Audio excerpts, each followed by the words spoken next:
The Israeli-Palestinian conflict is perhaps the most complex political issue of our time. Many have resorted to simply blaming one side or the other. But if we take the time to understand the history and correct our misconceptions, a potential path forward for the Palestinians begins to emerge.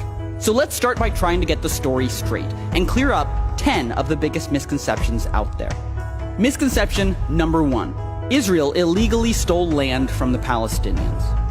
In 1947, the UN voted to give land to both the Jews and the Palestinians. The Jews accepted their partition and legally formed the State of Israel. The Palestinians rejected their partition and attacked. Even after losing the war, the Arabs still had most of the land from the UN ruling. Which leads us to misconception number 2. The surrounding Arab nations actually want to create a Palestinian state. So after the war, the West Bank and Gaza were controlled by Jordan and Egypt for 19 years. During that span, those governments never established a Palestinian state. Instead, they kept the land for their own use. Misconception number 3. The Arab nations want to solve the refugee crisis.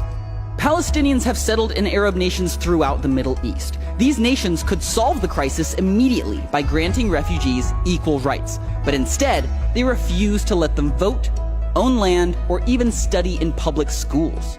Ironically, the only country to grant them full citizenship rights is Israel, which absorbed 156,000 Arabs after the 1948 war, and even today, Arabs hold seats in the Israeli government and Supreme Court. Misconception number 4. UN efforts are helping to solve the refugee crisis. The UN did step in to provide assistance to the Palestinian refugees, but instead of using their existing agency that helps resettle refugee populations around the world, the UN created UNRWA, which labels every Palestinian as a refugee until a Palestinian state is formed within the borders of Israel. This makes it more difficult for Palestinians to thrive in their host countries and locks them into perpetual refugee status, passing it on to their children, grandchildren, and great-grandchildren, swelling the refugee population from 500,000 in 1949 to nearly 5 million today. As conditions worsened, the international aid started to pour in, which, incidentally, is misconception number 5. The solution is more money. Really?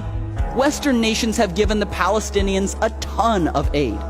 Even taking inflation into account, they've been given 25 times more money per person than Europe was given to rebuild after World War II. Where's the stable economy? Where's the improved infrastructure? That money sure could have helped, but it was given to some leaders who had a different agenda, which brings us headlong into misconception number 6. Forming a state is the primary goal of top Palestinian leaders. All of this international aid did go to help ease one man's suffering, Yasser Arafat. After his death, accountants hired by Arafat's own family discovered secret investments worth more than $1 billion. That income stream would be threatened if a new state was formed, which gives leaders like Arafat, or Mahmoud Abbas for that matter, $1 billion+ reasons to never actually sign a peace treaty. Which leads us to misconception number 7. Israel has a true peace partner. In the year 2000, desperate for a resolution, the Israelis elected Prime Minister Ehud Barak with a mandate to make peace with the Palestinians. Barak offered Yasser Arafat 94% of the land he demanded, except Jerusalem. Arafat flatly refused. President Clinton blamed the failure of the best chance at peace in 60 years squarely on Yasser Arafat. Which brings up perhaps the most common misconception of all. Number 8. Israel just needs to give up land for peace. The last time Israel tried this was in 2005. They forced thousands of Jewish settlers out of Gaza, and in exchange, the Palestinian leaders promised peace. But when the Israelis moved out, the Palestinians voted Hamas in. Yep, they elected a terrorist organization who, since taking power, has fired more than 10,000 rockets into Israel. Surprised? Then you've probably bought into misconception number 9. Most Palestinians want a lasting peace with Israel. Some Palestinians do, but they are a minority. For 60 years, Palestinian educational leaders have fed their children a steady diet of hate, idolizing suicide bombers and celebrating death right in the classroom. And finally, misconception number 10. Giving the Palestinians a state now is the only solution to their suffering. This has been the only approach tried for the last 60 years. But these are people we're talking about. And waiting until they have a state to give them equal rights has only made things worse.